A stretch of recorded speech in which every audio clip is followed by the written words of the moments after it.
Bonjour à vous, Anne-Fleur Lespio, vous êtes notre correspondante au Mali. Anne-Fleur, 24 heures après l'annonce du départ des forces Barkhane et Takuba du pays, la junte au pouvoir a sommé cet après-midi Paris de retirer ses soldats sans délai. Qu'est-ce qu'il faut comprendre?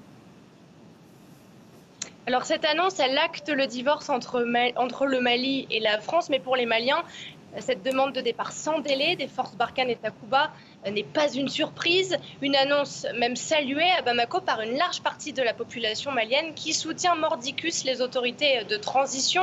Demain, par exemple, le mouvement populaire et anti-français Yerewolo sur les remparts a invité le peuple malien à se rassembler, place de l'indépendance, pour célébrer le départ de la France pour un Mali souverain, accompagné cette fois-ci par de nouveaux partenaires comme la Russie par exemple, un point de vue qui ne fait tout de même pas l'unanimité ici au sein de la société civile ou encore de la classe politique d'opposition.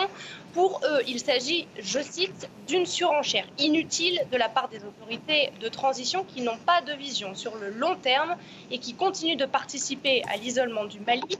Un Mali qui, rappelons-le, traverse une crise sécuritaire, mais également économique et politique. Il salue cependant la montée en puissance des forces armées maliennes qui affirment avoir permis le retour de la sécurité dans certaines localités du centre du pays, qui est ici l'épicentre du conflit, mais cette réponse militaire ne sera pas suffisante. Ils attendent de l'État qu'il rétablisse l'ordre constitutionnel à un mois de la fin de la période de la transition. Ils demandent également aux autorités des mesures concrètes pour permettre avant tout le retour des services de l'État sur un territoire dont le contrôle lui échappe aujourd'hui aux 2 tiers. Merci beaucoup Anne-Fleur. Anne-Fleur Lespio en direct depuis Bamako. Vous le disiez à l'instant, ces propos sont considérés comme une surenchère par une partie de la population malienne. Le président français a évidemment réagi depuis Bruxelles à cette injonction. La décision de réarticuler le dispositif militaire s'appliquera en bon ordre, a-t-il dit. On va écouter sa réponse, la réponse faite au chef de la junte malienne.